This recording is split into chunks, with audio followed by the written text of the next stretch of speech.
Alhamdulillah wassalatu wassalamu ala Rasulillah Sayyidina Muhammad ibn Abdullah wa ala alihi wa sahbihi wa man walah, amma ba'd.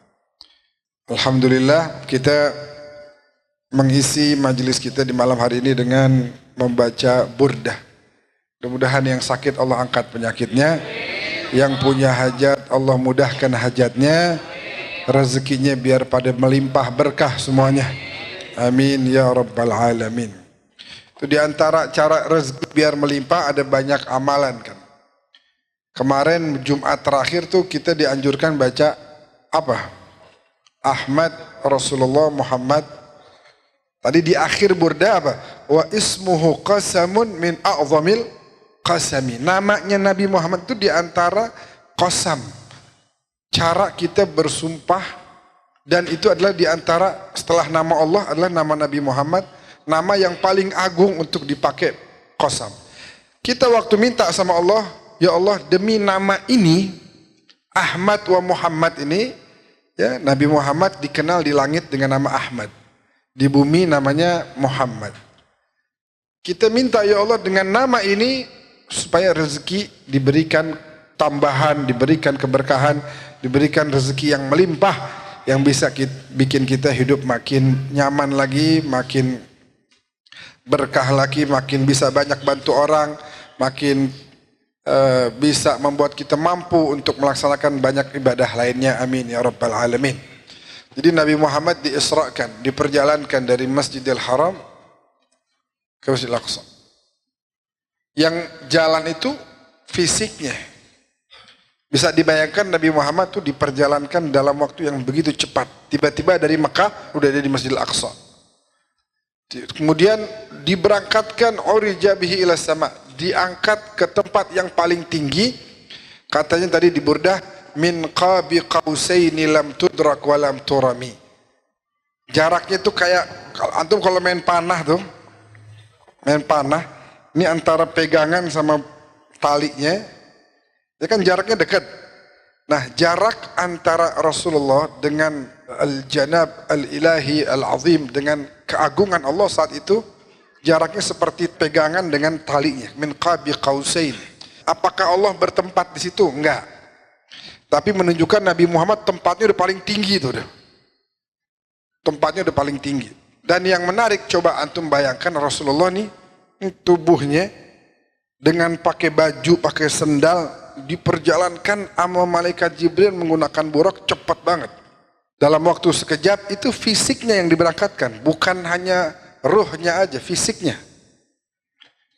Kita kalau naik motor, Wahyu naik motor nih kenceng, sampai 120 dari sini terus sampai Bogor sampai Sukabumi 120 terus, cepet tuh kan. Kira-kira masuk angin gak tuh? Masuk angin. Artinya kita nggak kuat. Atau yang lebih ekstrim lagi, ente naik pesawat di atas tapi diikat di luar, di sayap. Gimana itu? Jalan sampai ke Saudi Arabia 10 jam. Apa yang bakal terjadi kira-kira? Habis. Kulit juga bakal kebuka-kebuka itu. Ini Nabi Muhammad emang ini bukti bahwa beliau tercipta itu dari cahayanya Allah. Allah bilang, saya ciptakan cahayanya manusia satu ini, itu 2000 tahun sebelum saya ciptakan seluruh alam semesta. Ini dalam kitab Musnad Imam Ahmad bin Hanbal. Aku ciptakan makhluk yang pertama adalah Nura Nabiyika Muhammad sallallahu alaihi wasallam. Seperti di dalam Maulid Simtud Durar. Baru dari situ wa minhu tafarra'al wujudu khalqan ba'da khalqin fima hadatha wa ma taqadam. Dari cahaya itu belah kemudian muncul nih ciptaan-ciptaan yang lain dari berkahnya cahaya itu. Jadi jalan dari situ dari Mekah ke Palestina. Habis itu naik ke atas. Wa anta tahtariqus sab'at tibaqi. Beliau melewati 7 lapis langit sampai ke tempat yang paling tinggi. Bisa dibayangin. sampai ngelewatin semuanya deh tuh. Tadi sampai Sidratil Muntaha. Thumma dana fatadalla fakana qaba qausaini au adna. Bahkan lebih dekat. Itu jaraknya antara busur dengan tali kan udah dekat. Al-Quran bilang jaraknya seperti itu, bahkan lebih dekat lagi. Jadi antum bisa bayangin bahwa pada saat perjalanan itu malaikat Jibril kan nemenin terus tuh.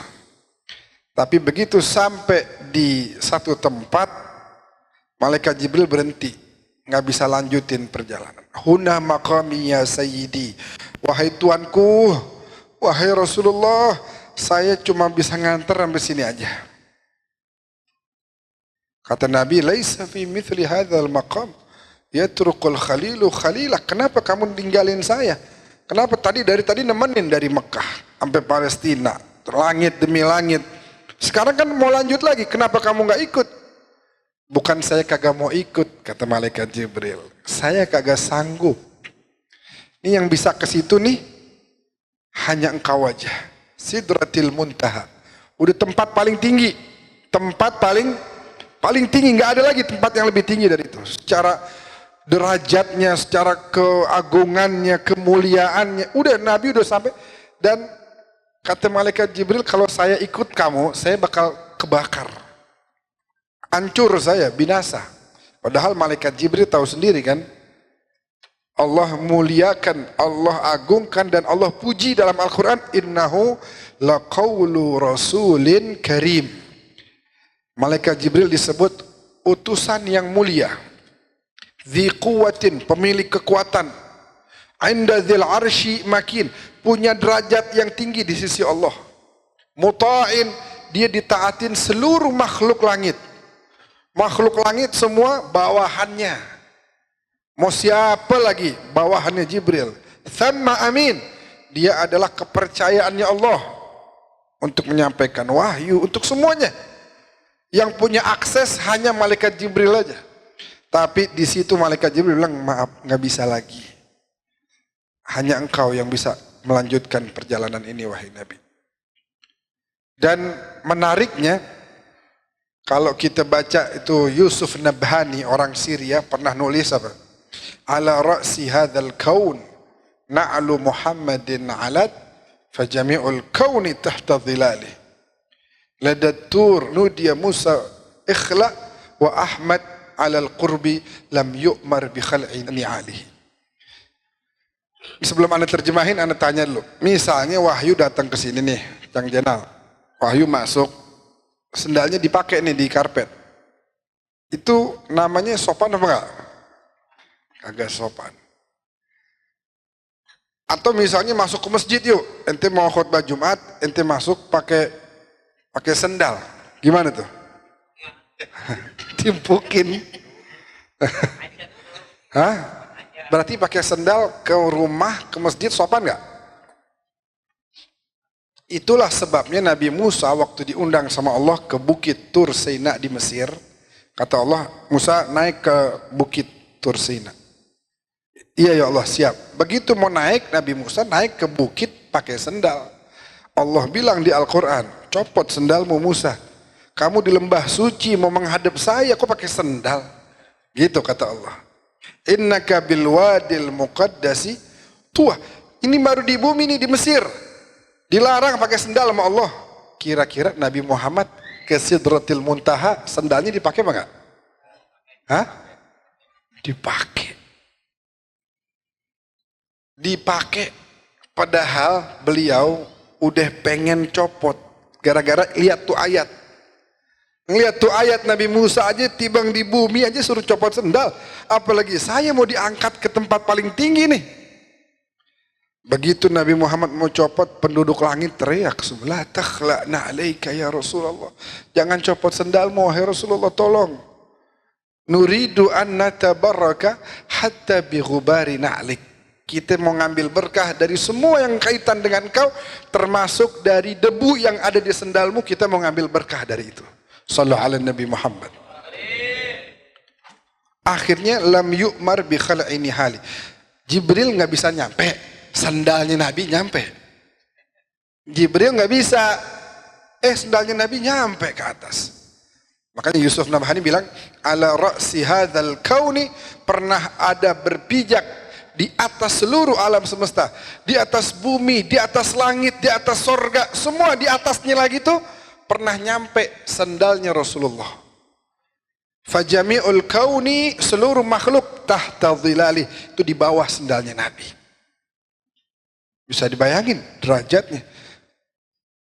Cuman sandal beliau doang yang bisa nyampe. Sandal kita nyampe sini rumah dipukulin sama Cang Jenal. Diambil sandal dilempar gitu, copot sandal. Tapi sandal Nabi sampai ke Sidratil Muntaha. Jadi debunya itu debu yang ada di Mekah ngikut ke sana, ngikut. Artinya apa? Mau mulia nempel sama Nabi, pasti mulia. Deket-deketin Rasulullah, pasti jadi mulia. Begitu aja udah. Gitu doang. Itu pelajaran dari diantaranya apa yang bisa kita raih daripada Isra wal Mi'raj. Tentu banyak pelajaran lainnya ya. Kita melihat, menilai bagaimana di situ saraita min haramin lailan ila haramin kama saral badru fi dajin minal zulami wabitta tarqa ila anilta manzilatan min qabi qausaini lam tudrak walam turami wa qaddamatka jami'ul anbiya'i biha war ruslu taqdima makhdumin ala khadami. Antum punya pelayan, punya pembantu, punya ajudan. Pembantu antum, pelayan antum, ajudan antum ini adalah seorang misalnya Kapolsek jadi ajudan antum, keren nggak? Kemana antum pergi, antum dikawal sama Kapolseknya nih, keren nggak? Menteri-menteri itu asal kita mau kemana, gue mau jalan nih, datang kemari ngawal kita, cakep nggak? Cakep. Presiden ngawal kita, wah keren. Nabi Muhammad tahu nggak pelayannya siapa? Pembantunya siapa? Waruslu taqdima makhdumin ala khadamin. Pelayannya Nabi, nabi-nabi sama rasul-rasul. Pelayan, ajudan, nunduk di depannya, nggak berani ngomong. Pelayan, budak. Siapa budaknya Nabi? Nuh, Ibrahim, Musa, Isa, semua budaknya Rasulullah. Kata dalam Burdah itu yang kita baca. Wa qaddamatka, semua jami'ul anbiya, semua nabi mengedepankanmu. Aslan sebenarnya semua nabi itu diutus untuk memberikan kabar gembira kepada seluruh umat manusia akan datangnya Nabi Muhammad. Jadi semua nabi, Nabi Yusuf lagi duduk ngomong, ntar kalian pada beriman ya sama siapa? Sama orang yang hebat, ganteng, mulia, pinter, tinggi pangkatnya, mulia akhlaknya. Wah, Nabi Yusuf muji-muji. Padahal Nabi Yusuf udah keren, udah pangkat tinggi. Kata Nabi Yusuf, enggak, ini saya diutus sama Allah buat ngasih kabar gembira kepada kalian akan datangnya Nabi. Kalau ntar datang Nabi tersebut, bilangin sama anak cucu kalian, suruh pada beriman. Nabi Isa juga sama. Nabi Isa nih di Al-Quran. Di Al-Quran Nabi Isa baru lahir. Ketika orang pada nuduh ibunya, kamu gimana Maryam? Kagak punya laki kok punya anak? Ya, kagak punya laki bisa punya anak. Ini mukjizat. Yang jawab bukan Siti Maryam, yang jawab anaknya yang baru lahir nih. Qala inni Abdullah atani al-kitaba wa ja'alani nabiyyan wa ja'alani mubarakan aina ma kuntu wa awsani. Sampai nah, terus Nabi Isa juga pernah menyampaikan tuh, wa mubasysyiran, saya juga diutus oleh Allah sebagai pemberi kabar gembira bi rasuli ya'ti min ba'di ismuhu Ahmad. Saya mau kasih kabar buat kalian semuanya, akan datang bentar lagi nih seorang nabi, seorang rasul setelahku. Ini abis aku dia. Siapa namanya? Namanya Ahmad, dikenal di langit sebagai Ahmad. Al-Quran tuh menjelaskan begitu. Jadi pelayannya aja nabi, kurang keren apa? Ya, pelayannya aja nabi. Nabi, Rasul jadi pelayan. Nah, sehingga wajar dah kalau sandalnya bisa nyampe sono mah wajar banget. Wajar banget. Pelajaran buat kita. Kalau mau mulia dekat sama orang mulia. Kalau mau jadi terpandang dekat sama orang terpandang. Begitu. Sandal aja karena dipakai sama Nabi nggak disuruh lepas. Tapi kalau Nabi Musa yang pakai lepas.